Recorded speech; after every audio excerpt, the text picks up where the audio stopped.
Fala, meus amigos, estamos começando aqui um vídeo extra do canal, né?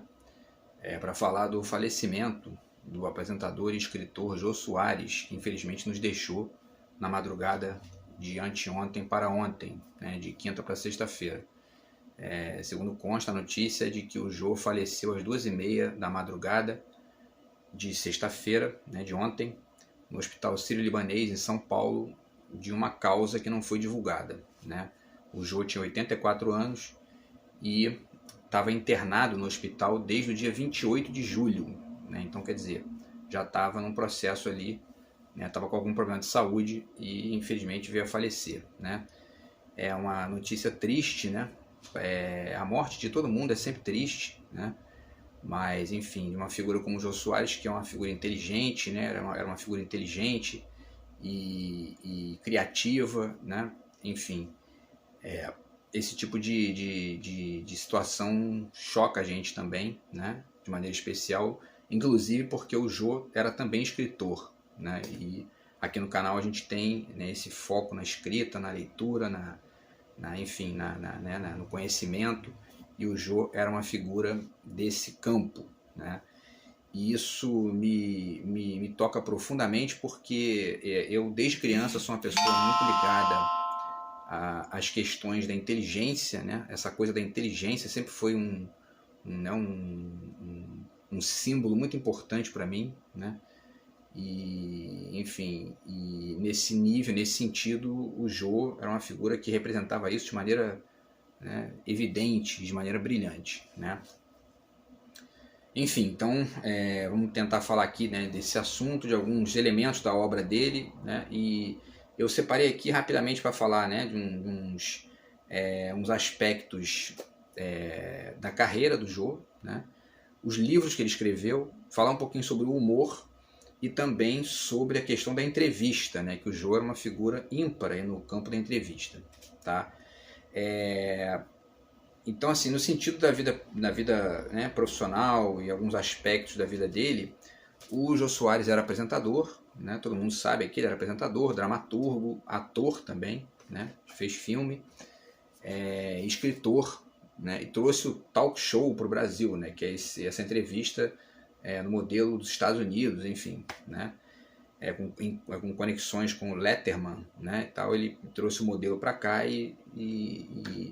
né, e criou todo um retrato brasileiro, aí, todo um modo brasileiro de funcionar nesse sentido. A gente vai falar disso também aqui no final do vídeo, tá? E assim, uma coincidência, né? Tem duas coincidências, na verdade, nessa história, né? Que uma diz respeito a mim pessoalmente, né? Porque eu descobri, né, na pesquisa aqui que o pai do Jô se chamava Orlando, que é o mesmo nome do meu avô, né? Meu querido avô, que eu homenageio ele aqui sempre, né? Era Orlando Heitor Soares, né, o pai do Jô Soares. E a outra coincidência é que o Jô, ele entrou para a Academia Brasileira de Letras no ano de 2016 e, na verdade, no dia 4 de agosto de 2016, quer dizer, e ele veio falecer no dia 5 de agosto de 2022, 6 anos depois de ter entrado na Academia Brasileira de Letras, né, para ocupar a cadeira 33, que era do escritor Francisco Martins, tá? Então, assim, o Jô, né, apresentou programas de humor, né, todo mundo sabe disso, né, o Viva o Gordo, enfim, e uma série participou de peças de teatro, né, escreveu peças de teatro, era uma figura intelectual extremamente ativo, né, era um sujeito muito ativo. E ele deixou 4 romances pra gente aqui, né? Eu tenho 3 aqui, vou mostrar os 3 para você, e o último dele é o As Esganadas, de 2011, que esse eu não tenho, né? Então tem o Xangô de Baker Street, que ele escreveu em 1995, né? É uma história muito interessante que se passa no Segundo Reinado, né, no Brasil, e envolve crimes, né, ligados ao violino Stradivarius, e a pessoas que tinham as orelhas cortadas pelo criminoso, né? Era um serial killer. E o Sherlock Holmes é chamado para o Brasil, é um Sherlock Holmes português, né? E ele vem para o Brasil para tentar resolver isso. Aí tem outras figuras envolvidas, como a Sarah Bernhardt, enfim, Chiquinha Gonzaga e tal, né? enfim, é um romance muito interessante do Jô, dentre outras coisas porque ele faz essa conexão, né, entre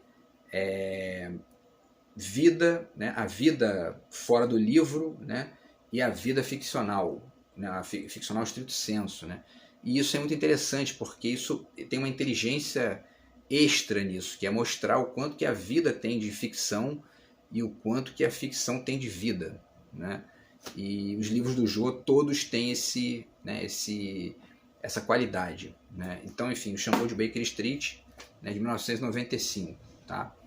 E o Xangô virou filme em 2001, tá? E o nome do diretor é Miguel Faria Júnior, tá? E o filme é muito interessante também, eu assisti o filme, é muito bacana, muito engraçado.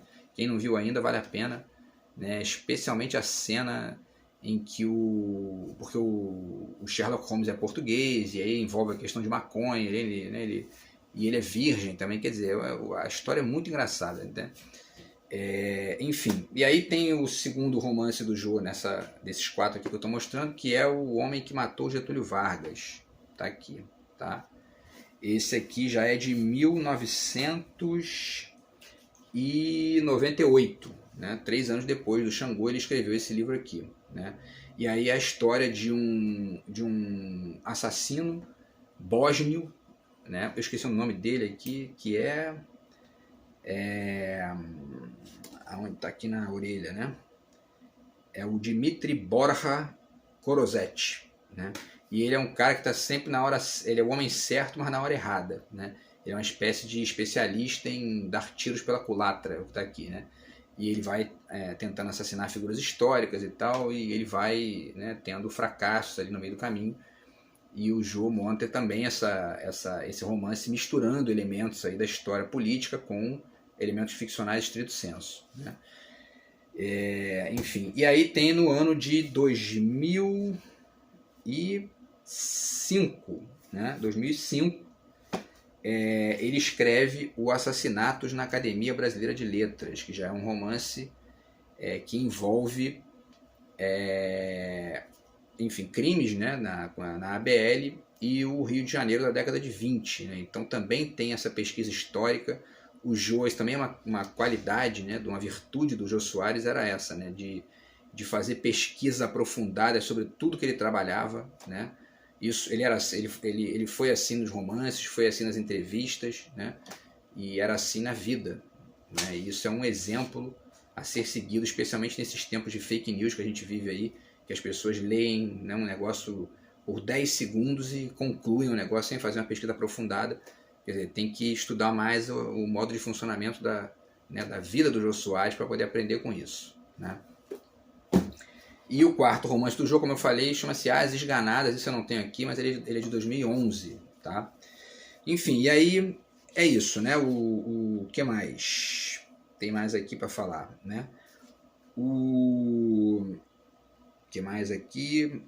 Então, o Jô Soares, ele era humorista também, né? Ele era humorista. E a gente tem uma tradição de humoristas que também foram e são, alguns ainda estão vivos, né? Dessa leva que eu vou mostrar aqui, escritores, né? Então, humoristas que, né? Enfim, cartunistas, e até mesmo humoristas da televisão e dos meios audiovisuais, mas que também escrevem, né? Então eu trouxe aqui alguns exemplos rápidos para vocês, apenas para situar mesmo, né?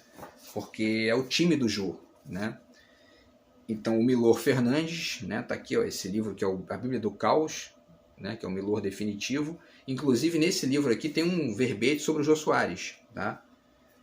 Então tá aqui na página 320 e tem justamente a ver com a questão da morte do Jô, né? Olha só. O Milor diz assim, né? Esse texto do Milor, esse fragmento é de 1978, tá? Ele diz: exibicionista nato, um dia descobriu que pondo bilheteria era muito melhor. Eclético total, o de que mais gosta é tudo. Tem muito a ver com essa questão da pesquisa, né, que a gente estava falando. Quando morrer, quer um enterro bem simples. Aí é uma ironia, né? Apenas um caixão de pinho, tendo em volta 800 bispos vestidos de púrpura, 300 câmeras filmando e narração em 17 línguas, igualzinho ao Papa. né, da série Retratos em 3x4 de Alguns Amigos 6x9, 1978. Tá? Então, texto do Milor sobre o Jô Soares. O Milor era também um humorista, escritor. Né? Tem aqui esse livro também, Liberdade, Liberdade, que é um texto do Milor com o Flávio Rangel, né? Tá, um texto também para o teatro. Né? E esse livro que eu já resenhei também, falei dele recentemente aqui, que é o Crítica da Razão Impura, né? Ou O Primado da Ignorância, que é uma análise que ele faz dos livros do Sarney e do Fernando Henrique Cardoso. Né? Muito interessante esse livro também. Dessa leva de humoristas e escritores também tem o Aldir Blanc, né? Tá aqui o Guimbas, tá? Que é um livro de aforismos também, de fragmentos, na verdade, de textos do Aldir Blanc, né? Grande figura também, que infelizmente nos deixou, tem 2 anos, se não me engano, pela Covid, né? E esse livro aqui também, que é O Brasil Passado a Sujo, a trajetória de uma porrada de farsantes, que é também do Aldir Blanc. Tá? Esse livro aqui, inclusive, eu tenho ele tem uma dedicatória, né? Que eu ganhei na casa do Aldir Blanc, quando eu entrevistei na época da faculdade. Tá? E tem mais 3 nomezinhos rápidos aqui, o Mário Prata, né? Que também é um humorista e escritor. Esse livro aqui é O Diário de um Magro, que é muito engraçado porque ele foi passar um tempo num spa. Eu ainda não fiz resenha desse livro aqui, mas vou fazer. Ele foi passar um tempo num spa, né? E ele não era gordo exatamente. Então tem até um pouco a ver com o Jô, né? Essa coisa do gordo e do magro. E aí ele conta a história, O Diário de um Magro, né? Ele faz uma brincadeira com o título do livro do Paulo Coelho, né? E o livro é muito engraçado porque ele conta, inclusive, como que as pessoas contrabandeavam bebida alcoólica lá para dentro do spa, enfim. Né? O livro é muito interessante e o Mário Prata é um exemplo também de humorista e escritor. Né? E ele também tem esse livro aqui, que é uma comédia policial, né? Tipo o Xangô, né? Que também é uma comédia policial, que é Os Anjos de Badaró. Né? Que ele, inclusive, escreveu na internet, né? Em capítulos. Lá. Então é bem interessante também esse livro. Vou resenhar ele um dia. Tem o Sérgio Porto, né? O Stanislau Ponte Preta, tá aqui algumas crônicas dele selecionadas pelo jornal O Dia, né? Também humorista e escritor. E o Luiz Fernando Veríssimo, né? Que está aqui, Comédias para se ler na escola, com um texto da Ana Maria Machado apresentando aqui, né? Então, enfim, o Luiz Fernando Veríssimo também é um dos nossos humoristas e escritores, né? Da mesma seleção aí do Jô Soares, né? Enfim, e aí vamos ver o tempo aqui, quer dizer, então, essa questão do humor, né? É uma questão interessante, a gente vai falar disso aqui no final também, porque eu vou citar 2 textos recentes que o Jô deixou, tá? E que tem a ver com essa questão do humor. E aí, para finalizar, né, esses 3 temas que a gente puxou aqui para poder fazer um resumo, né, das contribuições do Jô Soares. Claro que tem muito mais coisa para falar, mas é mais para fazer um vídeo aqui, né, para constar e uma homenagem a ele e ao que ele deixou para a gente aqui de ideias e de exemplo. Né? Então tem a questão também da entrevista. Né? O Jô era um entrevistador e é um negócio impressionante, assim, porque o Jô, segundo consta, ele deixou um número impressionante, assim, entre 15 mil e 20 mil entrevistas, né, na carreira dele. E essa forma da entrevista é muito interessante, né, porque ela aponta para uma questão que é a questão do diálogo. Né? E aí eu fui pegar algumas coisas aqui interessantes nesse sentido. Né? Eu tenho 2 livros de entrevistas do Jorge Luiz Borges, tá aqui, com o Oswaldo Ferrari, né? Então, Sobre a Filosofia e Outros Diálogos, e esse aqui que chama-se Sobre os Sonhos e Outros Diálogos. Né? E nesse livro aqui, Sobre a Filosofia, tem um diálogo aqui que se chama justamente Sobre os Diálogos. Né? E aí o Borges vai conversando com o Oswaldo Ferrari, né? E eles falam sobre a importância do diálogo, né, e tal, e tem um determinado momento que ele diz, né, que aí o Oswaldo Ferrari levanta essa questão da conexão dessa ideia do diálogo. Ó quem tá aqui, tá vendo? Já tem gente aqui, é a Amy, né, já fazendo bagunça aqui, né, vai pra lá, vai brincar lá, vai. Então, enfim, ele fala da importância do diálogo, né, e o Oswaldo Ferrari diz o seguinte, essa vigência do diálogo me faz lembrar, por exemplo, que Sócrates dirigia o diálogo a todos os cidadãos de Atenas e não somente aos filósofos, segundo explica Karl Jaspers, ou seja, o diálogo se torna acessível a todos, na página 86, tá? E aí ele continua falando sobre isso, né? E ele fala no final da 87, ele diz: eu acho que a partir, o Oswaldo Ferrari, né? Eu acho que a partir da Grécia em diante, o diálogo possui uma virtude excepcional, que é criar, digamos, a comunicação civilizada entre os homens, né? E aí o Borges responde, né? E comenta, né? Ele diz: e também permitir ser o contrário do dogma, né? Porque o diálogo ele cria essa ambivalência de opiniões, ele cria o confronto de opiniões, né? Que é algo que supera a lógica dogmática, que é justamente aquela de que só um fala e os outros escutam, né? E aí ele continua: digamos que quando Platão inventa o diálogo, é como se ele se ramificasse em diversas pessoas, entre elas Górgias também, e não somente Sócrates. Seu pensamento se ramifica, no diálogo se consideram as diversas opiniões possíveis e de alguma maneira se substitui o dogma e a prece também. Ou seja, pensa-se para os temas, abandona-se a interjeição e se participa, né? Quer dizer, uma lógica de participação. E aí existe também aqui nesse outro livro, que é o Sobre os Sonhos, existe um texto aqui do Borges sobre o humor também, tá? Só para constar, porque para não fazer um vídeo muito longo aqui, mas enfim, tá aqui sobre o humor, né? Na página 174, tá?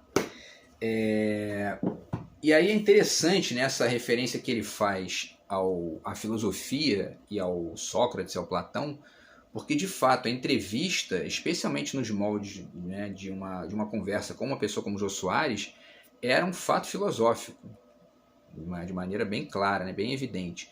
Então assim, o Jô era um filósofo também, porque ele fazia um trabalho que era ali um trabalho meio socrático, né, meio platônico também, no sentido de que ele estabelecia diálogos, né, ele abria janelas de diálogos e ao mesmo tempo ponderava criticamente as coisas que surgiam ali, né, as questões, e em grande medida com humor, né? E aí tem aqui esse diálogo do Platão também, que é o Sofista, né? Eu mostro aqui só para a gente figurar essa questão do diálogo, tá aqui, né? Um diálogo, né, do Platão, e essa conexão que o Borges e o Oswaldo Ferrari percebem entre a entrevista, né, e o diálogo socrático enfim, os textos do Platão, né? Então o Jô Soares ele era também um filósofo, né, nesse sentido de abrir ali debates, né, abrir conversas, diálogos e reflexões, né, que é justamente o contrário da lógica dogmática, né, que só um fala e os outros escutam, que é a lógica da religião tradicional, é a lógica das ditaduras, enfim. E aí eu deixo essa referência aqui também para vocês, que é esse livro chamado Entrevista, o Diálogo Possível, tá? Que é um livro de jornalismo, né? Cremilda de Araújo Medina, é um livro que também eu li na época da faculdade, né? E tem algumas técnicas aqui de entrevista, né? Algumas diferenças de tipos de entrevista, né? Tem a enquete e tal, enfim. É bem interessante também. E existem livros também que são livros só de entrevistas, né? Tem um exemplo aqui que é esse aqui, ó, que é um livro bem interessante chamado Entrevistas sobre o Fim dos Tempos, né? Com 4 personalidades aqui do debate intelectual mundial, né? O escritor Humberto Eco, o Jean Delumeau, o Stephen Jay Gould, que é um cientista, né? E o Jean-Claude Carrière, que é um cineasta, tá? Então, enfim, é um livro só de entrevista, vê que, né, muito se publica também nesse nível, né? Livros só de entrevistas, tá? Então, pessoal, sim, aí só para constar aqui também, né, parece que a última entrevista que o Jô fez antes de terminar o programa, né, dele de entrevistas na televisão, foi com o Ziraldo, né? E eu deixo também aqui, tem esse, né, o último Pasquim, que foi o jornal que o Ziraldo fez com o irmão dele, né, o Zélio. Tá? E na época da faculdade a gente lia muito esse também, né? Então tá aqui, né? Tá até escrito The End aqui, né? Enfim, a gente deixa essa referência aqui também porque o Ziraldo foi, parece que, o último entrevistado no programa do Jô, né? E aí, pessoal, eu fecho o vídeo, né? Vamos ver aqui o tempo. Eu fecho o vídeo com dois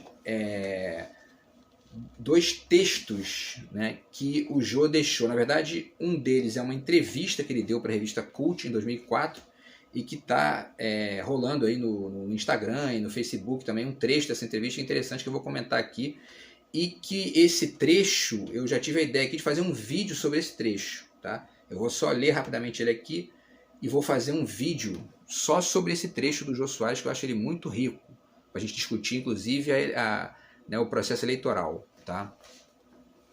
Então vamos lá, né? O texto está aqui, né? O trecho é o seguinte, ele diz: eu não acredito em artista de direita. Acho uma incongruência. Como é possível que o artista possa tomar partido do conservadorismo? Isso é uma loucura. Ele não pode também colocar limites a si mesmo. Isso acabaria por transformá-lo em um reacionário. Quer dizer, então eu acho muito interessante, né? Eu vou fazer um vídeo sobre isso porque o Jô, ele faz uma distinção entre a esquerda e o conservadorismo, né? E a gente está sendo governado por um conservador, um reacionário, né? Um conservador que é o Bolsonaro, e, enfim, e vale a pena também discutir essa questão de maneira mais ampla, né? Sobre essa questão do que é esquerda, o que é direita, nesse âmbito, não só no âmbito partidário, mas também no âmbito do comportamento, né? Então, enfim, essa entrevista foi dada pelo Jô Soares em 2004 para a revista Cult, né? E é interessante porque nesse momento aqui o Jô, na verdade, ele era o entrevistado e não o entrevistador, né? E ele fez esse comentário aqui. Então, a gente fica com esse comentário, né, em aberto aqui para poder fazer um outro vídeo em breve. Aí eu vou fazer daqui a, de repente, 1 ou 2 semanas para poder comentar isso aqui com mais né, tempo e mais profundidade aqui, tá? E a segunda questão tem a ver também com o Bolsonaro, né? Porque o Jô deixou um texto, uma crônica, né? De 2019, do dia 12 de abril de 2019, não tinha lá o nome do jornal, mas eu acho que pelo design ele era do Jornal Globo, tá? E aí do dia 12 de abril de 2019, ele escreve essa crônica na qual ele debocha de uma afirmação do Bolsonaro, que a gente também vai fazer vídeo sobre isso aqui, falando sobre as fake news e sobre os absurdos, né? Porque a gente já fez aqui, né? Falando dos absurdos dele na convenção do PL, mas só que a quantidade de absurdos que tem ligados ao Bolsonaro é quilométrica, né? Então a gente vai fazer mais vídeos sobre isso aqui até a eleição. E um desses absurdos foi ele dizer que o nazismo era de esquerda, né? E aí o Jô fez uma crônica em 12 de abril de 2019, debochando disso e de maneira muito elegante, ironizando, né? Eu não sei se eu teria essa capacidade de ter essa sobriedade, essa leveza do Jô de fazer aquele texto, né, com uma ironia muito fina, ali, muito sutil, né? Ele começa dizendo, não, porque eu já cometi esse tipo de erro também, eu entendo, né, e tal. E ele faz referência a outras coisas lá e tal, mas é interessante que em determinado momento ele vai falando, né, ele diz que ele confundiu Kierkegaard, que é dois filósofos, né, o Søren Kierkegaard, filósofo dinamarquês, com o Wittgenstein, que é o filósofo austríaco naturalizado britânico, né? Ele diz, não, eu confundi os dois, então eu entendo essa confusão que você fez também, porque eu já tive esse problema, né, e tal, e aí ele diz, né, como o senhor está farto de saber, o Kierkegaard não é o Wittgenstein, então, enfim. É claro que o Bolsonaro não sabe nem quem são essas pessoas, porque, né, como diz um amigo meu aí, já anda e fala, né, quer dizer, então ainda esperar que ele conheça esses pensadores é pedir demais, né? Então, enfim, e aí o Jô fez esse texto, né, ironizando, né, essa afirmação patética do Bolsonaro, né, e de muitos desses bolsonaristas da mídia aí que ficam com esses absurdos, querendo, enfim, inventar história, né? Então, enfim, é um exemplo, né, que o Jô deixou pra gente aí de inteligência, né, de pesquisa, né? Em tempos de fake news, a gente tá em falta com isso, né? Isso é uma coisa que realmente o brasileiro tem que aprender muito ainda com o Jô, né? Lendo os livros dele, tá? Tentando pescar o exemplo, né, dessa coisa da pesquisa, de aprofundar, de detalhar os assuntos e ao mesmo tempo tentar levar as coisas com um certo humor ele também, né, mas com muito rigor, com muito empenho, muita complexidade ali, porque isso era uma marca do Jô Soares que infelizmente nos deixou aí no dia de ontem, né. Então, enfim, sim, para além disso também vale lembrar que, né, essa questão das entrevistas lembra também os debates eleitorais, né, que são muito importantes e que a gente espera aí que todos os candidatos vão aos debates, que os debates aconteçam, porque eles são, de certa forma, também momentos em que as ideias se confrontam, né, que também é esse um exemplo que o Jô Soares deixou para a gente aí, tá? Então, enfim, acho que é isso, pessoal, falei de tudo, tá? É um vídeo triste aqui que a gente lamenta, né, a morte do Jô Soares, que era, né, um multiartista e no meio dessa multiplicidade ele era também escritor, né, deixou esses livros aqui que a gente está mostrando, né, mais uma vez aqui o Xangô e tal. E, enfim, a gente deixa de novo aqui os sentimentos para a família e para os amigos e para todo mundo que sente de uma maneira ou de outra, né, torcendo para que as ideias do Jô Soares continuem aí influenciando as pessoas, né, da melhor maneira possível. Beleza, pessoal? Então é isso. Espero que vocês tenham, né, aproveitado aqui de uma maneira ou de outra o vídeo. Dá para pensar a esse respeito. E, enfim, a gente continua porque, infelizmente, é isso, né? A vida não tem outro jeito, a gente tem que continuar, tá? Então a gente se vê no vídeo de segunda-feira, tá? Se você gostou, curta aqui, compartilhe e a gente se fala no próximo vídeo, tá bom? Um grande abraço aí, até a próxima. Valeu!